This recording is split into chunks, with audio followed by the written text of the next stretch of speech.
I used the vase to feed my sourdough starter last night because I didn't have any big jars clean. I've been feeding my sourdough starter like before bed, and then when I wake up, it's ready to bake with. And that's just like works out for me. Like if I feed it in the morning, by the time I have a chance to put a loaf together at the end of the day, never gonna happen. I wanna make another loaf of sandwich bread. So we're gonna do a full step-by-step video on how I do my sourdough. This is a fed sourdough starter. Like I said, I usually feed it the night before, equal parts water, flour, and starter.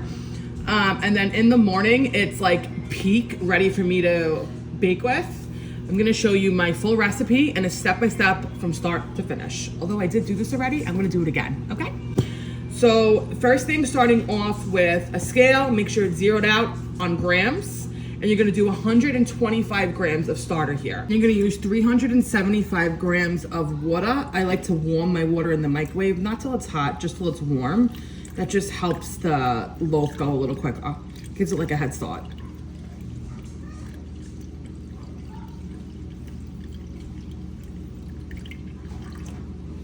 I do add 10 grams of honey, and I think this gives the bread a really nice texture. Just a little hint of sweetness. This is raw local honey. I feel like if you're gonna be putting honey in a sourdough loaf, it's gotta be good honey. You don't wanna use like the honey bear. Buy the honey bear, keep that in your house, and then also have a good quality honey, and only use the good quality honey for certain things. And then we're gonna do 500 grams of bread flour. I wrote my recipe down and I keep it on my fridge. 12 grams of salt. Now mix until it's a shaggy dough, until it looks about that. And then you're gonna just go in. I like to scrape the sides. Cover it up. First, you're gonna let this dough rest. I let it rest an hour before you start your first set of stretch and folds. So I gotta go take my kids to camp. It's about 9:30 right now, and I'll probably get home about 10:15, and that's when I'll start my first stretch and fold. So I'll see you there. Just wash my hands. Do your first set of stretch and folds, and let me tell you something, it's not gonna look great right now. You're gonna think it's not gonna work, but trust me, it will. Every set of stretch and fold that you do, your texture in the dough is gonna change. It's gonna get more pliable. So I just go around, I lift up and I flap. I lift up and I flap. Sometimes I pick the dough up and I go like this. In the beginning, it's a little bit harder to handle, but as you can even tell, just from the first round, the texture changed. Okay, now I don't put any flour on my hands. I don't put any water on my hands. I don't want to change the makeup of the dough, right? Like I have the perfect amount of ingredients in it right now.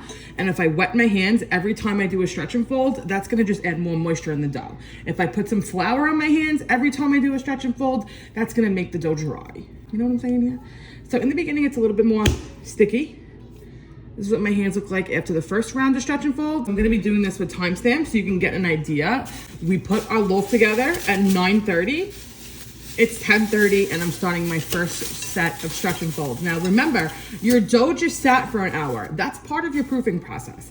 The proofing process doesn't start after you start your stretch and folds. It starts the second you stop mixing your dough. So that whole hour of resting, that's part of your proofing process, okay? I know I'm gonna be very annoying and informational in this video because I'm just trying to explain every step thoroughly. 11:05, and we are back for our next set of stretch and folds. See, already this is the second time and it's already less sticky. I just lift up and fold over. Lift up, fold over. And as you can tell, this dough is already way more pliable than it was an hour ago.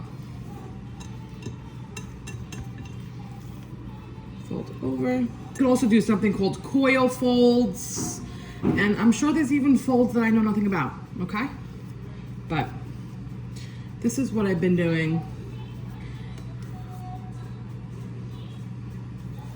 And this really does create a beautiful loaf every time.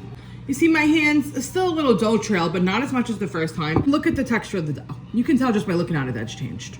So I'll see you in a half hour at our next stretch and fold. 11:41. Let's do another set of stretch and folds. My daughter's eating lunch over here.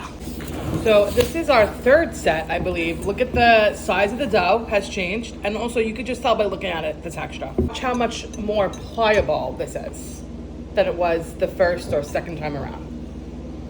Okay? Excuse you.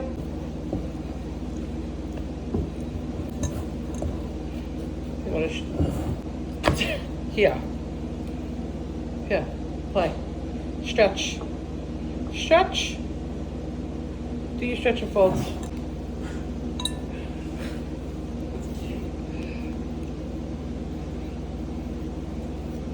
I like to pick the dough up and stretch it. I feel like I get more bounce. I don't know. All the sourdough professionals are probably like, look at this bitch that has no idea what she's doing. I doubt that. Although my loaves are delicious, so I'll take it. There we go. Another set done. Sissy's over here playing as well. Stretchy folds. All right, it's like 12:10. Another round of stretch and folds. Come, get in the bowl. See how the texture of the dough changed? It's not sticking to the bowl as much. What's so funny? It's jiggly. Why? Wiggly and jiggly, wiggly. Look at that, you see bubbles? So we did our fourth and last set of stretch and folds at 12:10, and now it's about 3 o'clock. It's been proofing on my counter for the past 3 hours. Since our last stretch and fold, I haven't done nothing with it. I like to start my cold proofing in the fridge when it's about 81 degrees. I do use my thermometer. Now it's at 79. You could pop it in now if you wanted to, but I'm gonna let it go probably for another hour on my counter. Put this loaf together at 9:30. It's 3 o'clock right now. 9, 10, 11, 12, 1, 2, 3. Yeah, I'm gonna let it go till about 4, and then I'll show you how we roll it up to pop it in the fridge. Sourdough's not hard. It's time consuming.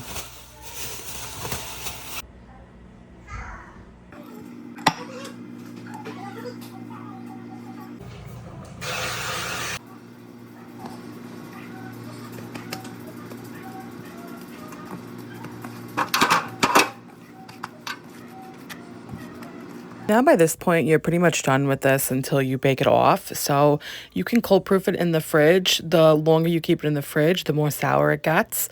This loaf I did keep in the fridge for 48 hours, and we love the taste of that, but I have kept it in the fridge like as low as 24 hours, as low as 10. You know, make sourdough fit your lifestyle. When do you want a loaf of bread? How quick do you want it? Then, like in the beginning, I would experience with taste. Like I would leave one in the fridge for 24, I would leave one in the fridge for 48, and then I would compare the taste difference. And we have come to the conclusion that we do like it at the 48-hour mark. So this is what it looks like before.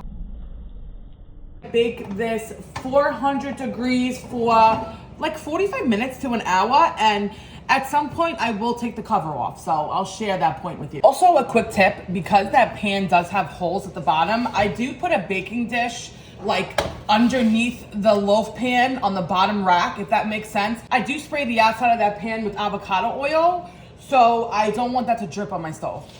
See, I told you to put the rack underneath, and look, the oil has dripped from the pan onto the rack. So it's been a half hour. Let's check it out. Look how beautiful that popped up. So now also by this point, I like to just take a little stick of butter and I just run a little bit on top. And this is gonna give the crust a nice color and a nice flavor. Now we're gonna cook her uncovered for another 20 minutes. If anybody's even still around for the end of this video, I did put it on broil for like 3 or 4 minutes just to get a little color on top. I am trying to keep this still very light because my daughter loves just like a good old white bread, and that's what I'm trying to mimic. I hope this was helpful for anyone who was on their sourdough journey. It doesn't have to be intimidating.